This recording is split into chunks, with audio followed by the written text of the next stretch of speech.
Hey guys, and welcome back to my channel.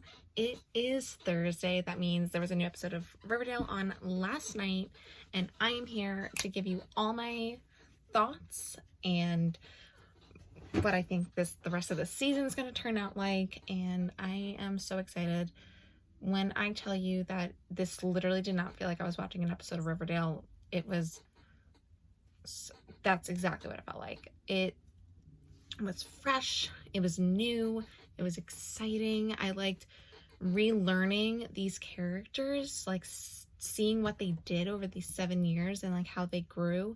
And it was very good. It was quick, but they needed this episode to be that crossover. So I think next week is going to be even more exciting.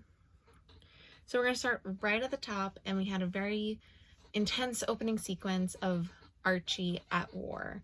And in his brain, so it wasn't actually him at war, it was he got hurt at war, and this was like his dream state, and in his dream he was comparing it to football, which I think I said in last week's episode when we saw the preview. So at least we know that there was a reason why he was fighting a war on a football field, and that's it. And I think it was so I also said a few weeks ago that Purgatory was the name of the episode, and Purgatory means like you're stuck somewhere, so you're stuck in two places. And I think that for Archie, that was really what it was, and that really stuck out with me. And we hear that he's a sergeant, and that's like pretty high up in the army, so that's really awesome. And he gets sent home by his general because he heard that the RROTC at Riverdale High is needing a leader, and he doesn't think of a more perfect person. And he orders Archie to go. Archie does not want to go, but he decides, it's an order, so he has to go. And the army is very much about that. It's like when someone tells you to do something, you have to go do it. So that was how we get Archie back to Riverdale. And he notices right away that the town is really run down. And the sign is all messed up. The bus stop is not the greatest. And then he walks into Pop's, and the first person he sees is Tabitha. And she is so gorgeous, and I'm so excited to learn this character. I love finding seeing new characters and learning about them. And I just thought that was fabulous. And she goes, there's a fresh pot of coffee, or if you want something stronger, you can go downstairs. And I think he was like shocked that downstairs was even open, because like he probably knew that Veronica wasn't at Riverdale, so speakeasy, like what was happening with it. So he goes downstairs and he sees Tony, Fangs, and Sweet Pea up on stage, and it's the White Worm now, and that I loved. I loved it because season 2 is probably one of my favorite seasons because of the whole like introduction to the serpents. So to bring the serpents really back as like very adamantly, I'm very excited about that. I'm a very big serpents fan. I love all the serpents, and I just think it was very awesome for them to show Tony as the Serpent Queen like that. Like, we are finally getting the Tony we deserved, and the Tony that Vanessa deserves to be shown on screen. And it's about time. Welcome to Tonydale. But so that was really cool, and it was really sweet seeing their catch-up scene. And before we see Riverdale, she goes, oh, you didn't hear what happened to Pop? And that's how like that part ends. So, you know, the entire time my mom goes, oh no, what happened to Pop? And my mom was so cute about it. It was really funny. Well, we also find, so Tony is now pregnant in the show, and she won't tell Archie who the father is. I'm still saying that it's going to be a Kevin and Fangs surrogate, but who really knows? We will not know until Tony gives birth. And which, by the way, I don't think I mentioned it last week, or if it happened within the past week, my days are all mishmashed, but Vanessa gave birth to a very healthy, beautiful baby boy named River. So congratulations, Vanessa. So after we get that, we check in with Betty. Betty is an FBI trainee. She's not even a full-blown FBI agent. And she's in, like, so when something traumatic happens to an FBI agent, they have to go through many different levels of, like, a therapy in order to get back into the field if they get put on desk duty, which she got put on desk duty because she was taken by the TBK. I'm gonna mess it up a lot because there's a very famous serial killer called BTK that this is who it's supposed to be derived from. You know, the Black Hood was like Zodiac and so on and so forth. So we always see parallels, like Griffins and Gargoyles was Dungeons and Dragons. So TBK for trash bag killer versus BTK, which is for bind, torture, and kill. That's the real serial killer. I like true crime a lot. It seems that she made a very big mistake because she had a hunch and she went for it and she didn't wait for backup, and then she got kidnapped for 2 weeks by the TBK, which is crazy, and we'll get to my theory in like a minute about it. This is gonna be such a quick video because it's just catching up on everyone, but it looks like she is probably sleeping with one of her coworkers, one of the FBI agents, because he asks to go over for dinner or to go over to his place, and she says, no, I'm meeting up with some friends for some Thai food, and the friends are her files from the TBK.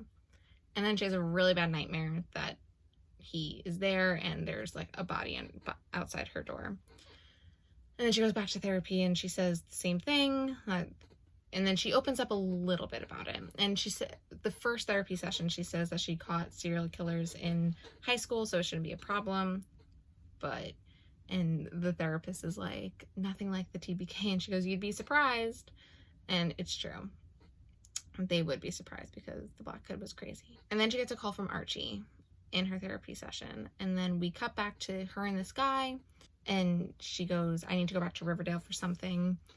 And we don't know what. We never hear what it is until the end. But throughout the episode.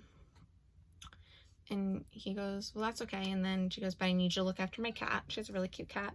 He goes, well, I'm going to need a key for that. And then she says, okay. And then he goes, does that mean I get a goodbye kiss? And she said, and then they kiss. I'm so excited to see these adult relationships and these adult stories. I am so excited. Let the relationships go where they go. Everyone is on a fresh slate.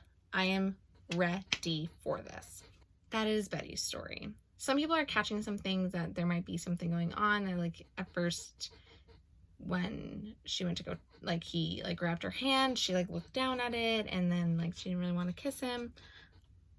I can buy into that a little bit. I just think, in my opinion, and I'm making this blatantly clear that this is my opinion, she's just not over a few things.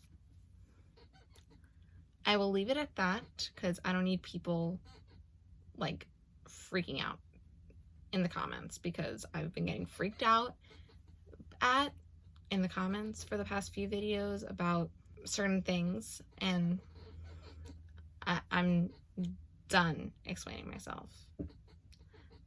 That's that on that. Then the next section is Veronica, and we see her and her husband Chadwick. And my mom says right away, I don't like him. And I said, we're not supposed to. And it's true, he comes off as a douchebag. Major douchebag. And it's not that, it's just he comes off like Hiram does. He is used to getting what he wants, he's rich, he's successful, and he's like an alpha. And from what I gather from this first initial like interaction with them that we see, is that they met on Wall Street, like, or in the business, and they fell in love, but then once they got married, he sort of forced her to go down and not work because he wanted to be like the breadwinner. They say she has a job at Lacey's, which is supposed to be like Macy's, and or like Tiffany's at the end of the day when we get to the next scene. I thought it was gonna be Macy's, but then when we get to the next scene, and then he wants a kid, and she's just not ready for it. And so she's working at this like really like, it's sort of like a pawn shop jeweler. It's hard to explain. We have them like everywhere in New York. Oh well, so that reminds me. Betty's in Virginia, Quantico, which is where the FBI headquarters is, and she is in New York, Veronica, in like the upper, I think it said Upper East Side. That makes sense. That's where a lot of the rich people live here in New York. If you guys didn't know, I'm from New York, so seeing her and Jughead was in New York was awesome. She gets a phone call from him while she's at this job that is not where she is. He like freaks out, and we find out there was an accident, and that's when I was like, whoa, like I was not expecting this. And they fight, and then she goes visits Hermione on like a commercial set or like on the Real Housewives set, and it's very cute. And she was like, when are you gonna join? And she basically, Veronica's going to Hermione for advice because Hermione's been through this, because he's very much like Hiram, and Veronica thinks that her marriage is in turmoil now because they keep fighting. And Veronica just wants to work and wants to be, she says, the she-wolf of Wall Street. And I get it. I get where Veronica's coming from. That's the type of person Veronica is. So she goes home, and there's like 24 roses as an apology, and he comes in with it's like a Tiffany blue bag, but it says Lacey's on it, and he apologizes. She like accepts, and we find out that it was a helicopter crash. And he said, the one thing I wanted was that my wife would survive if only one of us could. Like, he like prayed for that. And I was like, cry me a river. I just think Veronica could do a lot better. They start making out like that they're about to like start trying to have a baby. He goes, wait, we have to have you open your gift first. And she opens it up, and it's a Glamour-J egg, exactly what Hiram would get Hermione every single year. And he says, a new one comes out every single year. You could start a collection. We see her back at her job the next day, and it is hectic, and she is now selling the Glamour-J egg back, and she says the same thing, and someone buys it. And I was like, oh, she is good. Veronica so far is my favorite in Time Jump, because one, her clothes are amazing as usual, but also she looks the most older. I mean, besides Jughead, which we're going to talk about in a moment. Like, Betty looks older, like with the long hair. Like, I see it. They did a really good job with Veronica. Then we get Jughead, and he has a very famous novel, and he's published, and we find out a little bit about that.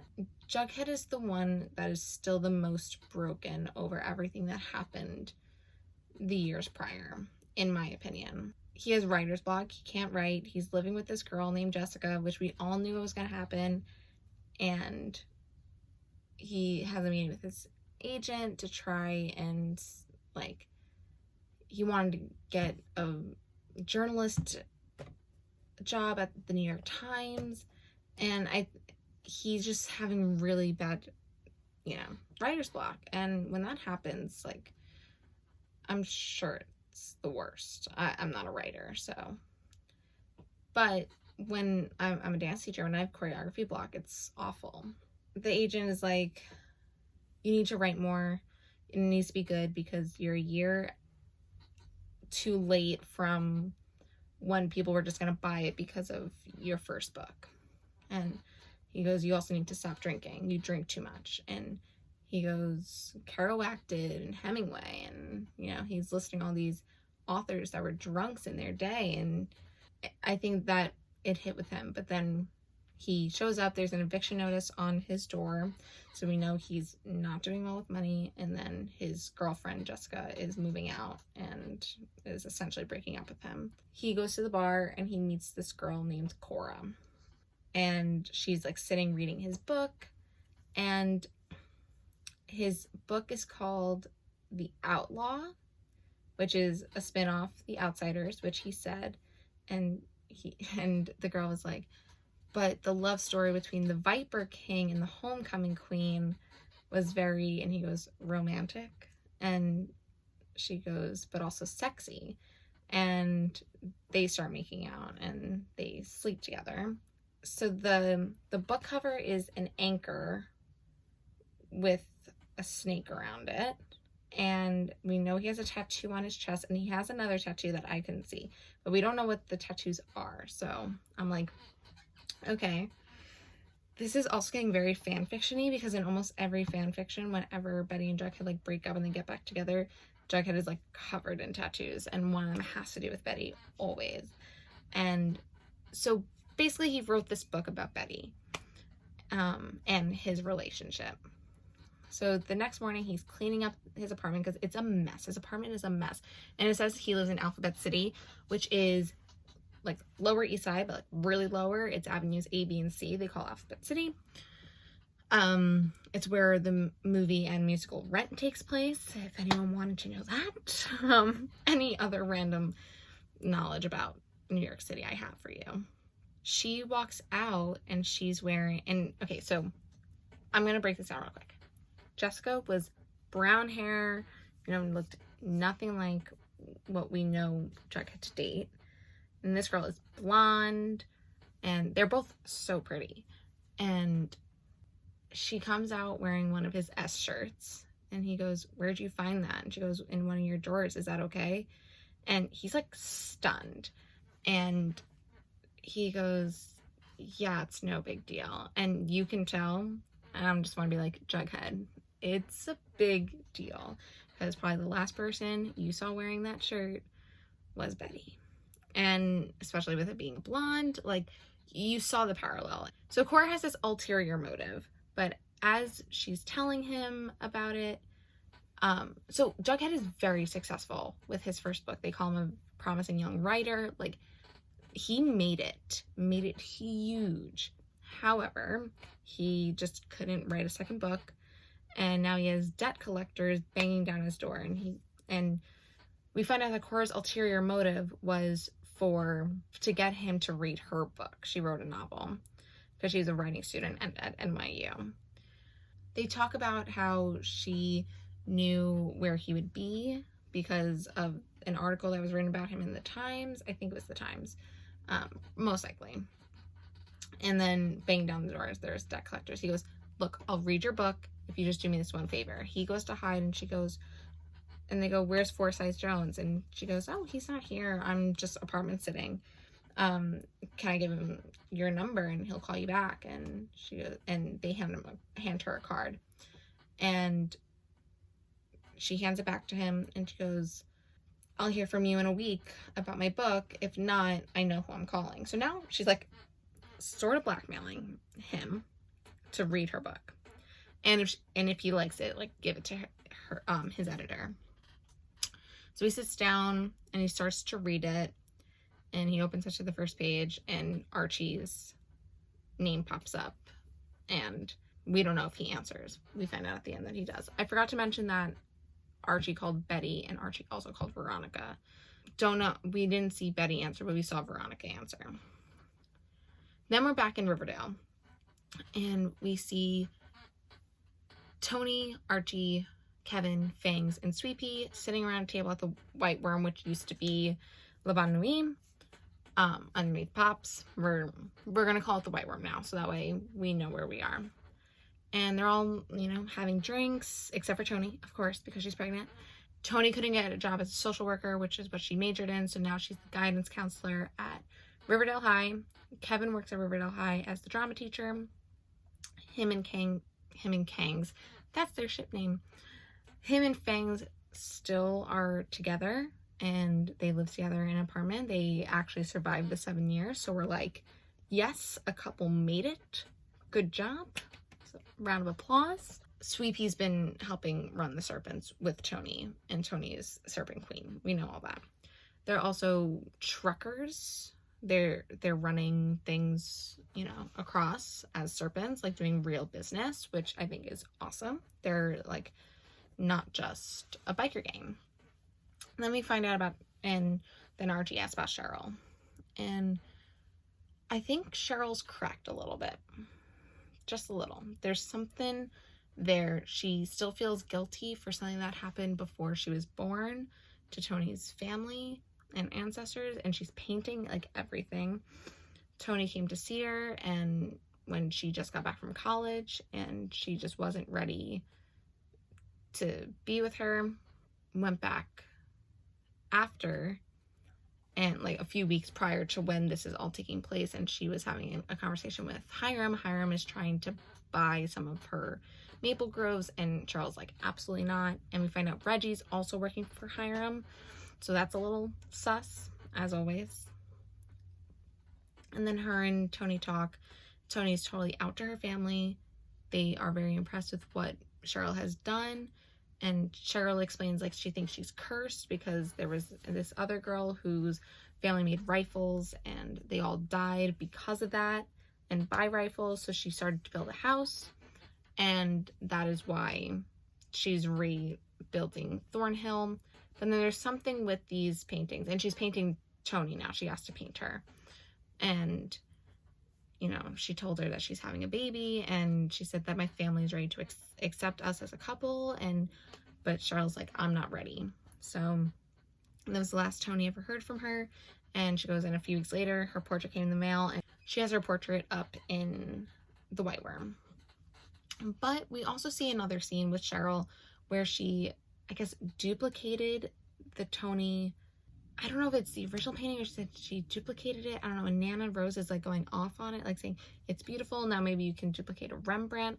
I think maybe they're gonna sell these. I don't know. It was weird, but she's crying. Cheryl's crying. So I don't think Cheryl is happy with what she's doing. That's just a guess. We see Tony and Archie talking a little bit more, and you know, he's staying at the boxing club while his mom is renting the house. And she goes, well, I'll show you the rest of the town because it's in ruins. And they take a trip, like the fire department is burnt down. Sheriff Keller's the only person in the police department right now. All the bus stations are melted. There's an alley where I guess a bunch of homeless people may have lived, but now it's Skid Row where it's disgusting. There's rabid dogs. Like, it's gross. It's horrendous. And then we see Sodale. There are no apartments. So they are going to be apartments like a mile away where then they can travel. Like, Hiram is trying to make this town into something that it's not. And Archie is so upset about it. So then they go to Pop's, and we see Pop there. Thank God. Pop is okay. We just hear that he's retiring. And Tabitha's there. And they said, Pop goes, it's good to see all of you back. And we turn and we see Veronica, Betty, and Jughead sitting in a booth together. And Tony and Archie walk over. And they say hello. And Archie says, I know I called you all here for Pop's retirement, but there's something else. And Tony goes, oh, I'll leave you guys to it. And then Archie said my favorite line in the entire episode. He goes, no, you're as much a part of this as we are. And I was like, finally, Tony is getting storylines. It's about time. It is about time. And then we see a little bit of an awkwardness, especially between Betty and Jughead. Jughead just looks awful. I mean, don't get me wrong, he still looks hot. I'm not crazy, I'm not blind. But he looks like he's gone through it, and he does not look like he wants to be there, but he knows it's the right thing to do. Archie starts saying that we're the only ones that can fix this town. And then we cut to Tabitha and this other girl named Squeaky. And Squeaky's like getting her last meal, and she says, I'm out of here. Riverdale's done enough for me. We get a Jughead voiceover for the first time all episode. She goes, her name is Squeaky. And then he says her real name. I forgot it. I'm so sorry. So she's blonde. She's short, petite, and we see her walking down the highway, and then we see a truck coming. She hitchhikes, and the Jughead voiceover just explains who she is, and she thought San Francisco was going to be better, but she would never make it to California. And then we see it, Riverdale. So that was the end of the episode. Here are my theories. Are we ready? So obviously they're all there for Pop's retirement, which is great. So our big mystery is this girl Squeaky going missing, killed, whatever it is. I think Betty is going to be like the lead person on it. That, as the FBI, I think Jughead's going to help. And I think this is going to be Jughead's next book. But I don't know. I hope, oh my God. So I tweeted this a few weeks ago. But so when Jane the Virgin, when they had Jane write a book and they published it in the show, they published it in real life also. And it was awesome. I was like, they better do that. That'd be so cool. So this is my petition. We should try and get CW to publish Jughead's book once we learn enough about it. I think that would be awesome. Let's do it. So I think, so Jughead's going to help her, I think, and that's going to get them closer together. We don't have much information. I didn't watch the trailer for next week because my DVR shut off. I think it's really hard to get theories ready for next episode, only because this was just connecting the end of season 4 to what season 5 is going to be. And I'm really excited. And I hope you guys are too. I really enjoyed this episode. Like I said, it was a filler episode only because we needed it. We needed to catch up with all these characters, and we're getting reintroduced to these characters. We're getting introduced to new characters. And it's exciting. It's exciting new Riverdale. I did not feel like we were watching Riverdale. It was a more adult show, and I'm so excited. I was like blown away by how this is so far. So that completes this video. I hope you guys enjoyed. Next week will be episode 5 of season 5. So weird that the show's been on for like a month already. It's blowing my mind. So please make sure you like, share this video, subscribe to my channel, and comment below favorite moment of this episode.